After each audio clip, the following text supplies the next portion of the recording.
මේ ඉන්වර්ටර් එක Broad WIT hybrid 3 phase inverter එක. මේක 5 kW ඉන්වර්ටර් එකක් මේ මම පෙන්නලා තියෙන්නේ. මේක අපි වයරින් එක කරගන්නකොට මුලින්ම මේක මේ ඇලන් කී මගින් මේක ඉස්සරහ තියෙන මේ කවර් එක ගලව ගන්න ඕනේ.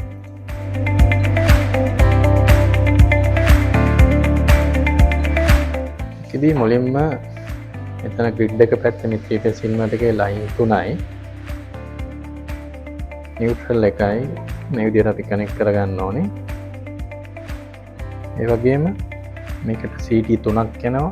මේ CT 3 මේ විදිහට අපි කනෙක්ට් කරගන්න ඕනේ. මේකේ පැනලක් තියෙනවා CT කියන.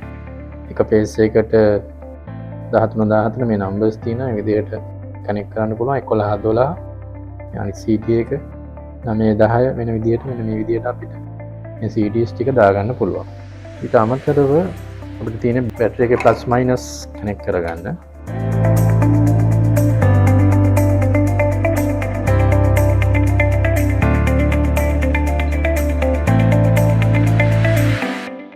ඒ වගේම බැටරි එකේ කමියුනිකේෂන් කේබල් එක අපි මෙතන පෝට් එක තියෙනවා BMS එකට. BMS පෝට් එකට අපි මේ විදිහට සම්බන්ධ කරගන්නවා. ඒ වගේම අපි කලින් කතා කරපු CT හයි කරගත්ත කේබල් වල මේ CTs වල මේ විදිහට අපිට ඕපන් කරගන්න පුළුවන්. මේකේ ඩිරෙක්ෂන්ස් ටික මේකෙත් දක්වලා තියෙනවා. හොඳට බලා ගන්න පුළුවන්. මෙන්න මේ ඊතලයේ තියෙන පැත්ත අනිවාර්යෙන් බස් බාර් එක ගත්තොත් පිට් සයිඩ් එකේ CB සයිඩ් එකේ පින් එක පැත්තෙන් ලෝඩ් එක පැත්තට වෙන විදිහට මේ ඩිරෙක්ෂන් එක ඇරෝ එක එන විදිහට අනිවාර්යෙන් මේ CT 3 phases 3ට දාගන්න ඕනේ මේ විදිහට.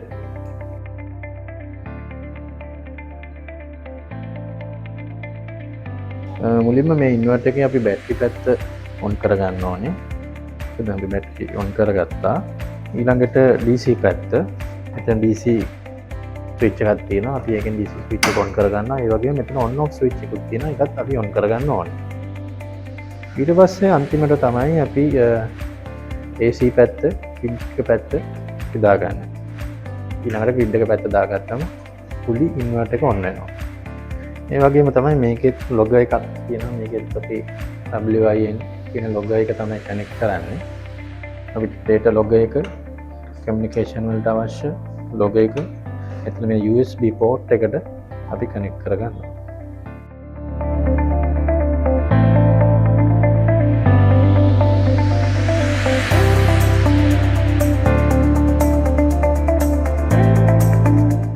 ඊට පස්සේ මේ ඉන්වර්ටර් එක සම්පූර්ණයෙන් ඔන් කරගන්න අපිට ඔන්ලයින් මේක කනෙක්ට් කරගන්න ඕනේ.